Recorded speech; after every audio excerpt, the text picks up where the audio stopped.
In the deserts of Arabia, an insurgency war was raging years before I got to France.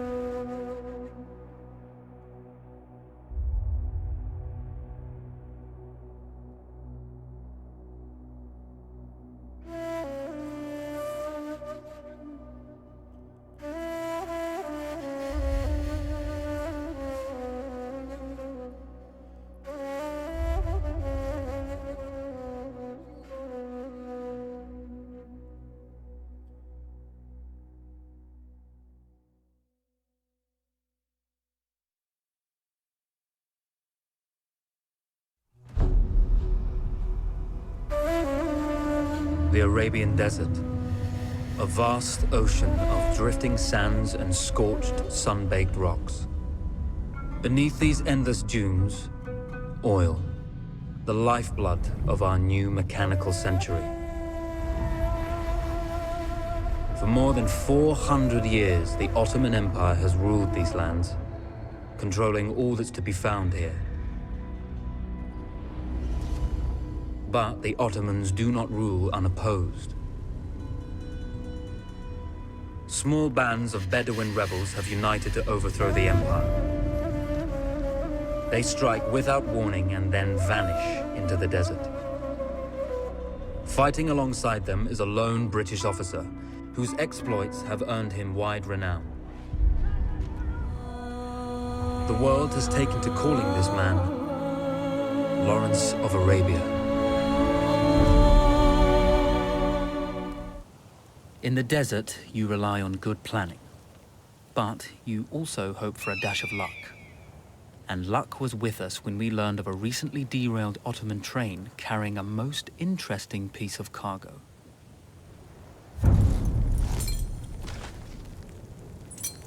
A small patrol had joined the Ottomans who survived the crash. Together, they guarded the wreckage and waited for reinforcements.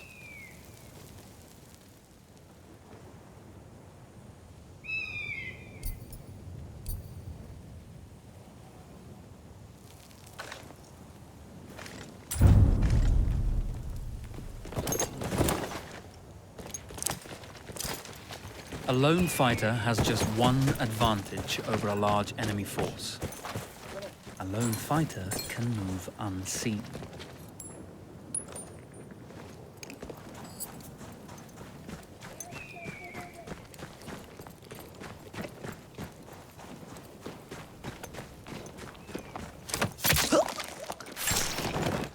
The tribesmen fought unconventionally, using weapons they knew well. Endurance, individual intelligence, and courage were their priorities.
There's a world of difference between seeing something and having it in your own two hands.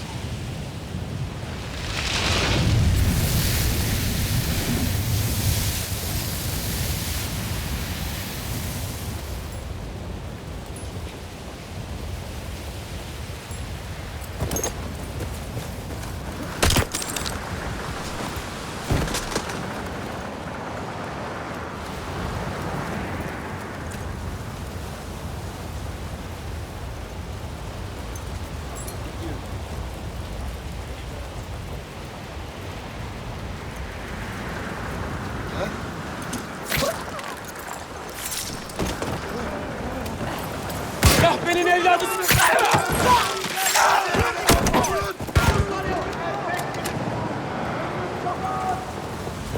Gördüm onu! Bana göz kulak ol! Yanından sokun!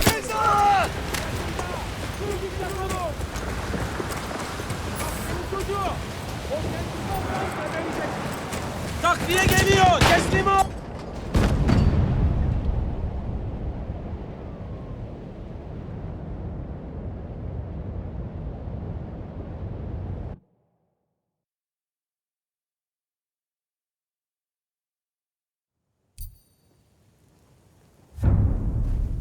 A small patrol had joined the Ottomans who survived the crash. Together, they guarded the wreckage and waited for reinforcements.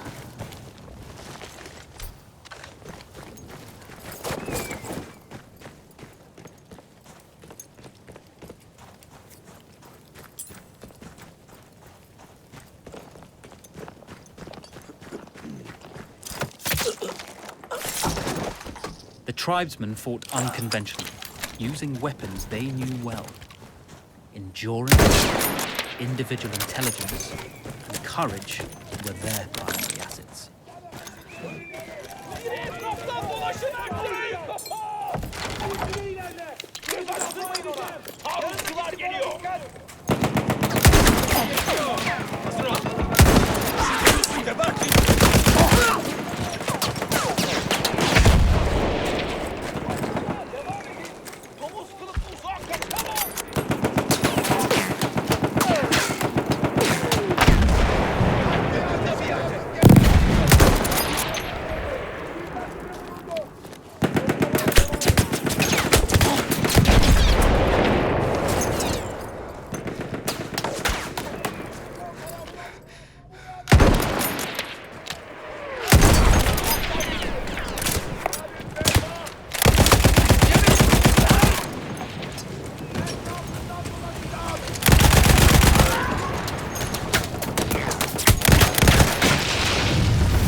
Tamam. It's over.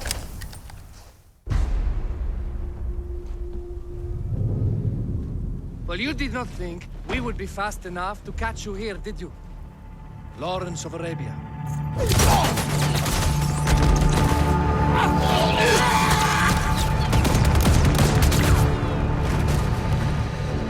Actually, I was rather depending on it.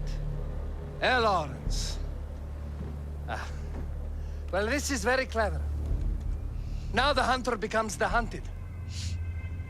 So who might you be? How enchanting you are, my dear. Ahmed. I'll show you enchanting. If it weren't for you, I'd be free. Free, is it? You'll be free when you're dead. And I'm happy to tell you, the Empire intends to grant you all this freedom very soon. Even now, an engine of destruction scours this desert, obliterating your allies, your families, your homes. Soon there will be nowhere to run. Nowhere to hide. Soon all that love will be ashes. You will all be free to die. Oh, you animal! Zara.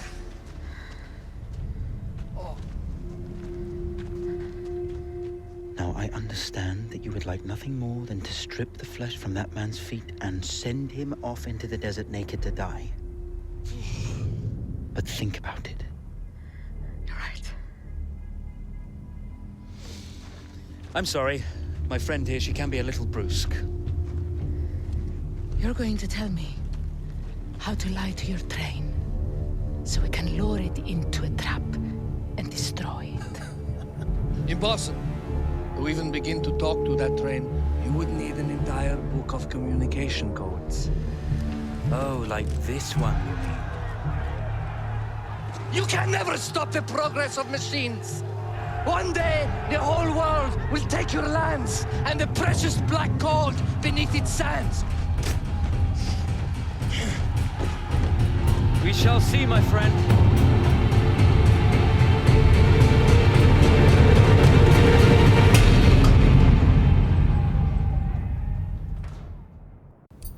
Of course, obtaining the codebook was not enough. To destroy this Iron Dragon, this Canavar, as the Ottomans had named it, we had to send it 3 encrypted messages telling it to stand down. There were Ottoman outposts scattered along the railroad tracks. The commanders there carried high-priority message capsules. We had to use those to send our orders. Infiltrating the village wouldn't be easy. A full detachment of Ottoman soldiers had occupied it. The Ottomans had chosen an isolated location for their desert outpost. It seemed lightly defended. It was also well stocked with arms and equipment. The ancient ruins were all that remained of a civilization now lost to time. The Ottoman Empire brought in the modern world with a host of armored vehicles and field guns. 3 commanders to eliminate, 3 personal message capsules to be stolen, and then sent with our false orders. How Zara tackled this dangerous and audacious mission was up to her.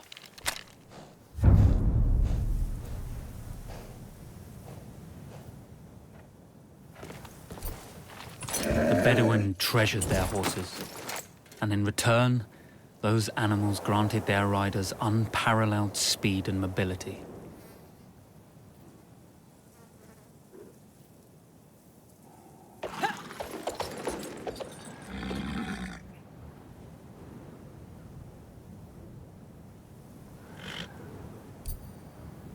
Here! Here!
Dur ulan!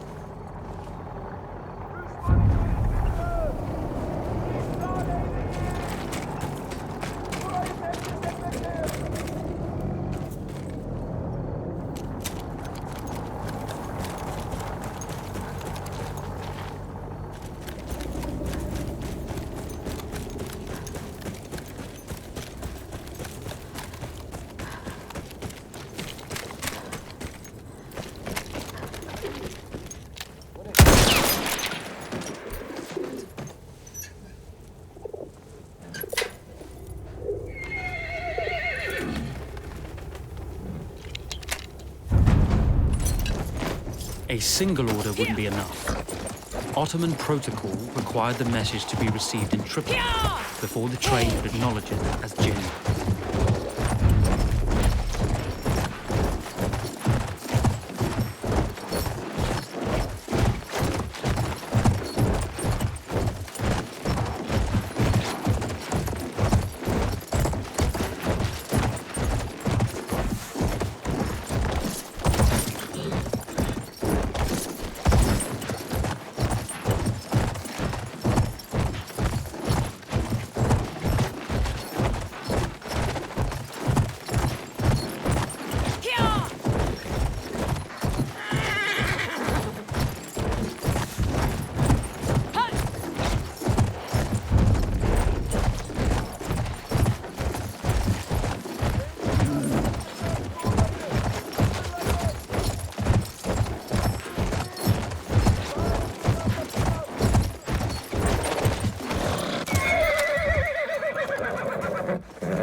Sen vaziyetini bozma. Hemen teslim ol. Yoksa seni geberteceğim.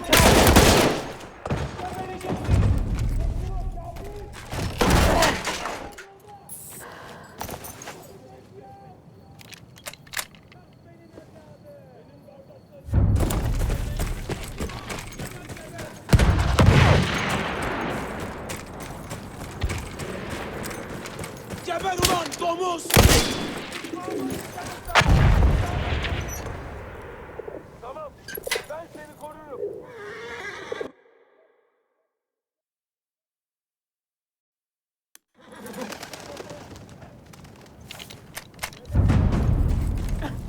We were putting a great deal of trust in Zara's capabilities, but I had complete confidence that she would carry the day.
Kulaklarım hala çınlıyor.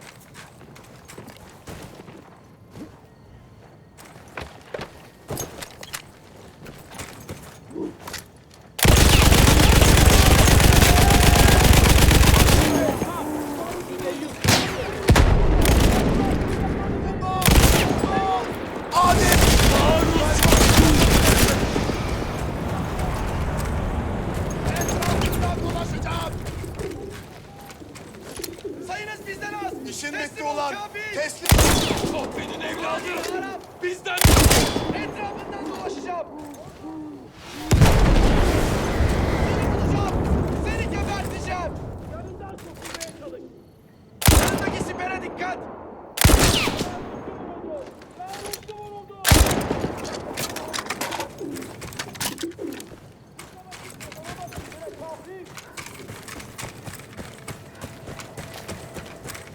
Bunun bedelini ödeyeceğiz. Teslim olursan söz işkenceye yapacağım sana.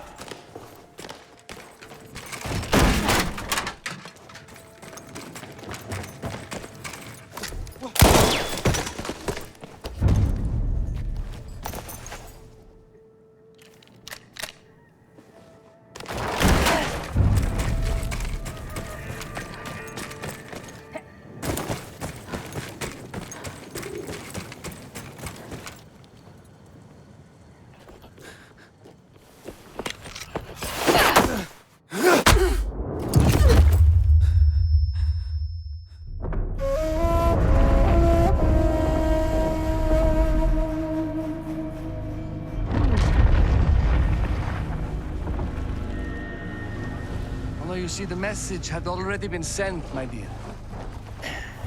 Though not the message you would have wanted. Lawrence was such a good host. It almost seemed rude to escape. I made sure to note the location of Lawrence's camp, of course. Which means the train knows too. Twice, you told that train everything was clear. But I told it exactly where to attack.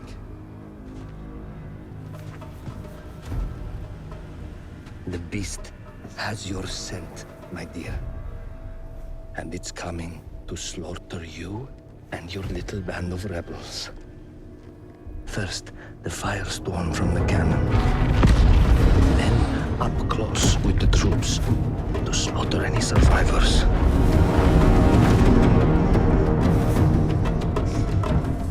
The legend of Lawrence of Arabia dies tonight.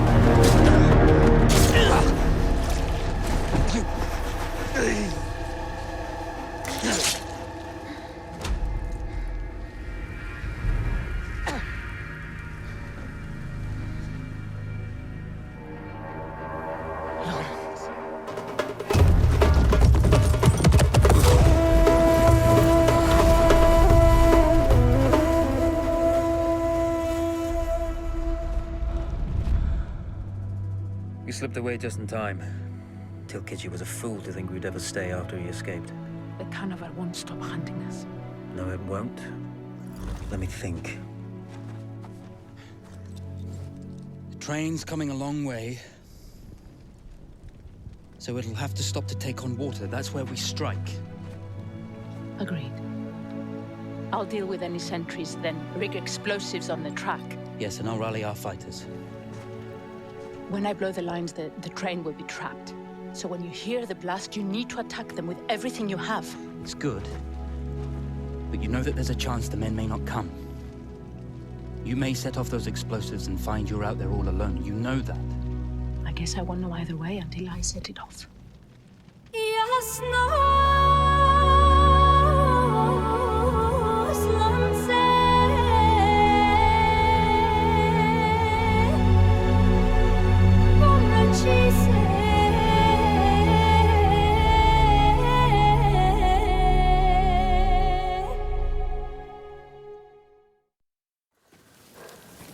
Man makes plans, and God laughs. As it turned out, the small town where we would ambush the train had a significant enemy presence. Those troops would have to be dealt with before the explosives could be set.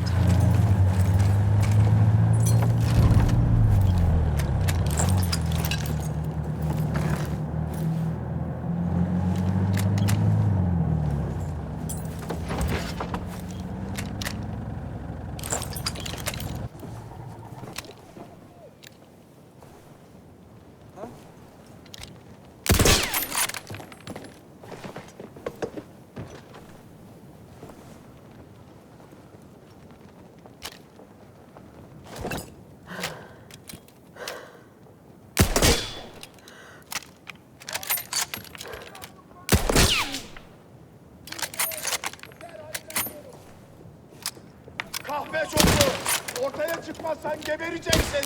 Kahvenin evladı! Bizden biri vuruldu! Bizden biri vuruldu!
Man makes plans and God laughs. As it turned out, the small town where we would ambush the train had a significant enemy presence. Those troops would have to be dealt with before the explosives could be set.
Seni bulacağım, seni geberteceğim.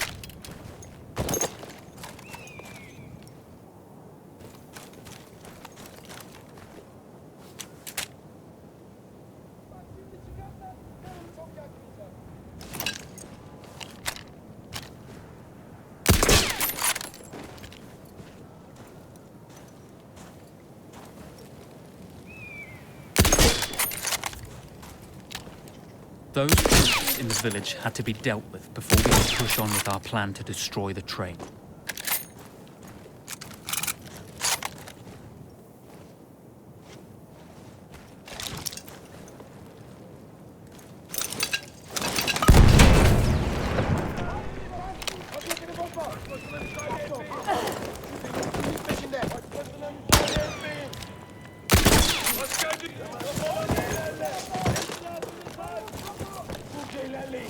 Etrafta bir yerde.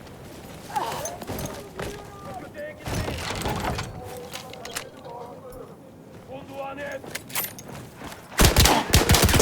Kardeşimiz öldürüldü. Benim kardeşlerimi öldürdünüz bile değil. Zeus'u zorlayın da. İntikam vakti geldi. Şu tarafta. Hemen şurada. Hallet onu. Etkisine ilerle. Ecdadını sikeyim. Bir pislik var.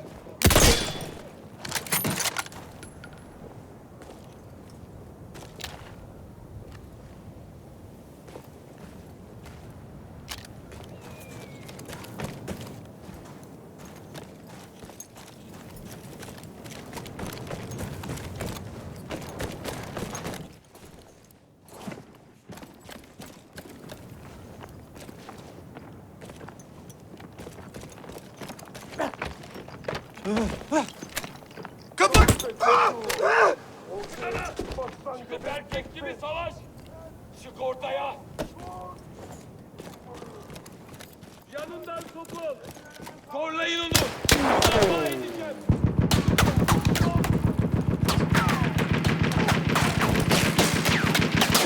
Mevkiinizi müdafaa edin. Bu taraftan gideceğim.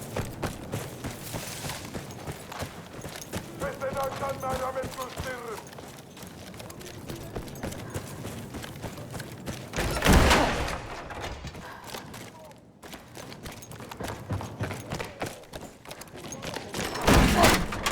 Bittin ulan.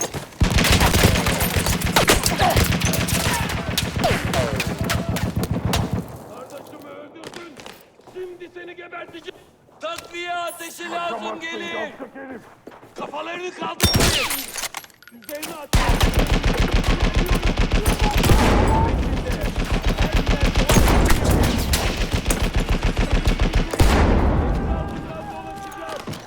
Bizden biri vuruldu. Bizden biri vuruldu.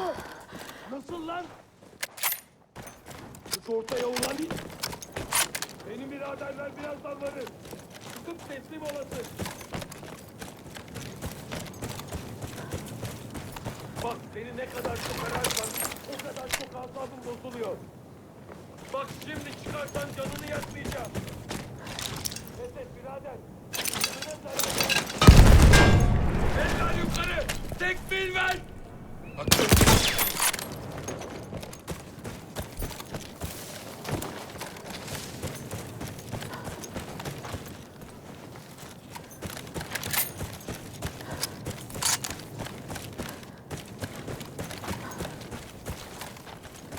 Those troops in the village had to be dealt with before we could push on with our plan to destroy the train. Once Zara secured the town, the trap could be set for the arriving train.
Vengeance can be a sweet or bitter brew. How did you find it, Zara?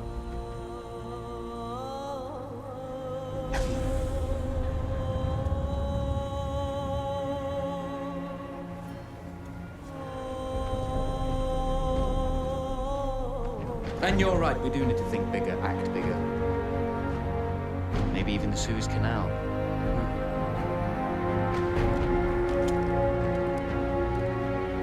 Tell me, what do you know about battleships?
One day, all this will be over. The war to end all wars will be won by one side or the other. The guns will rust, grass will grow, and there'll be nothing left of any of this. The land will heal itself, as everything does in the end. We'll be long gone by then, but maybe not forgotten. History only remembers 1 in 1,000 of us. Then the future will be filled with stories of who we were and what we did, how we lived, how we fought, and how we died. When this is all over and the war is won, they will remember us. But until that day comes, we will stand. We will look death in the eye. And we will fight.